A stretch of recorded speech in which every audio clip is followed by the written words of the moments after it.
Okay, this section is about resources, which is an important unit, and we're going to talk about global warming to begin with.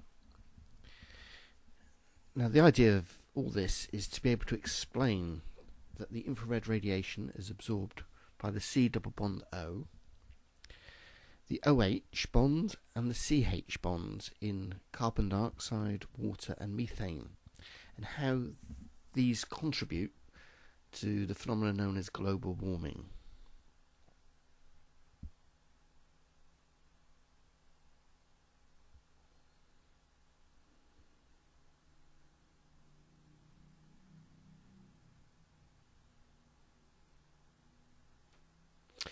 And we need to be able to explain also the greenhouse effect of a given gas is dependent on both its atmospheric concentration and its ability to absorb infrared radiation.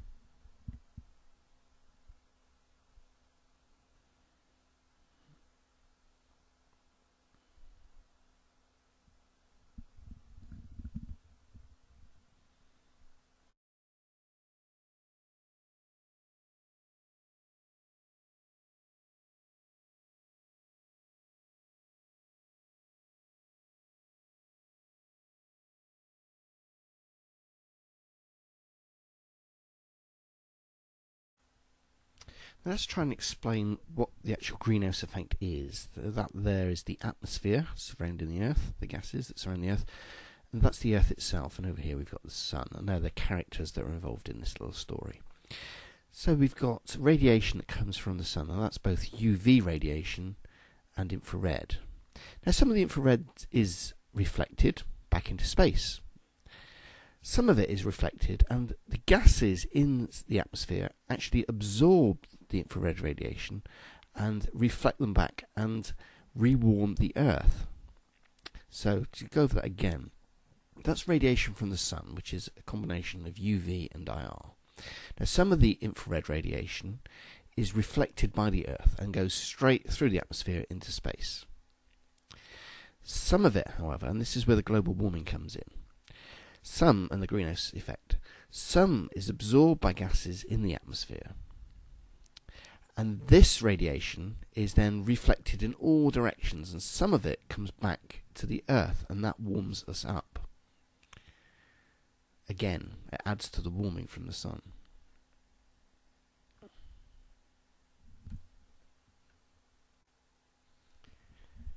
The important thing to realise with the greenhouse effect is that the greenhouse effect itself isn't a bad thing, and without it our planet would be too cold to support life.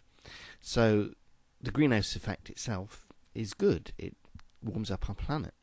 The problem comes if the greenhouse effect becomes too large, and then what can happen is, and what seems to be happening is, our planet is actually getting too hot.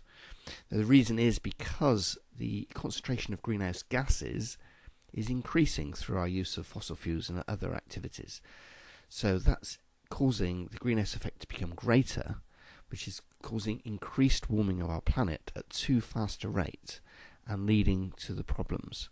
So to summarise that, the greenhouse effect itself isn't bad, but too much of it is bad, and we're creating too much greenhouse effect from our use of fossil fuels, which are increasing the concentrations of greenhouse gases in our atmosphere. In terms of a definition for the greenhouse effect, the process in which the absorption and subsequent emission of infrared radiation by atmospheric gases warms the lower atmosphere and the planet's surface.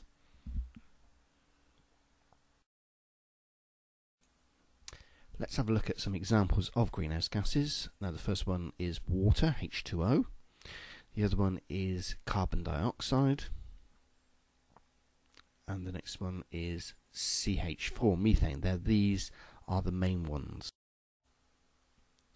So how do greenhouse gases absorb infrared radiation? Well, if we look at water here, now from our work in infrared spectroscopy, we'll know that certain bonds, OH bonds being one of them, will absorb infrared radiation, and it causes the bonds to either stretch or vibrate.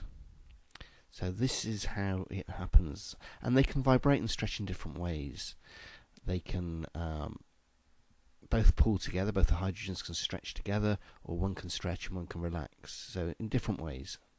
Similarly with the carbon dioxide molecule there that's got the C double bond O, we know that that absorbs strongly infrared from our work in infrared spectroscopy, and again it can stretch in different ways. One can relax, one can stretch, one can relax and stretch, or they can both stretch together. And this is how it absorbs the infrared radiation, these molecules. It's because of the bonds.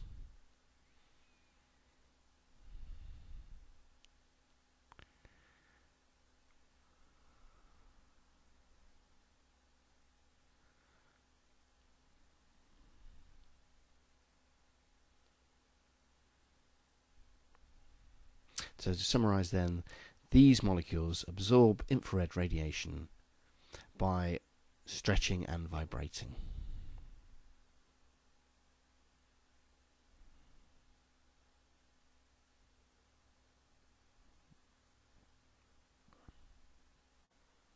Now this is what is global warming potential, GWP?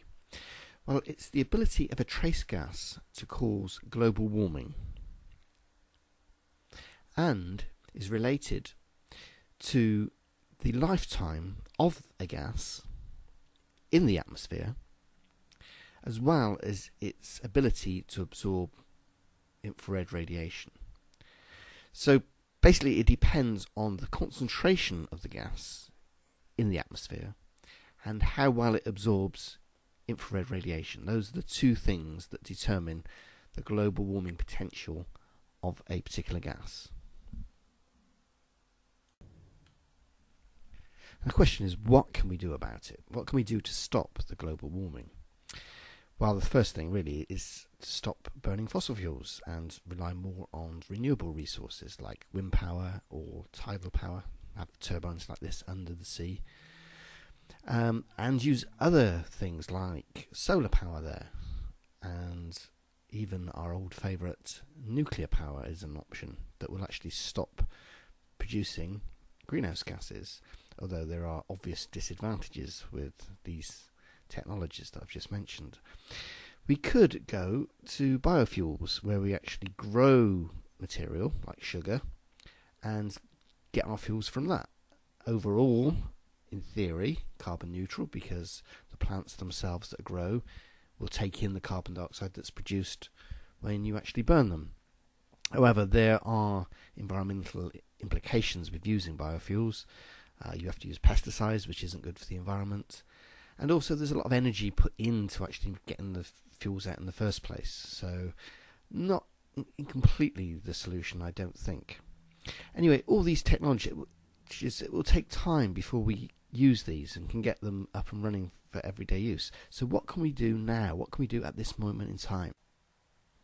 Well, one of the technologies that's been put forward as a way of reducing CO2 emissions is something called carbon capture and storage, and it's abbreviated to CCS.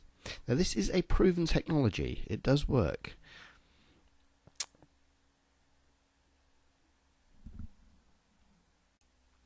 If we take North Sea oil and North Sea gas production as an example of CCS, now this natural gas, CH4, the methane, comes out of the well in the sea. It can then go through into something called a reforming and carbon capture process.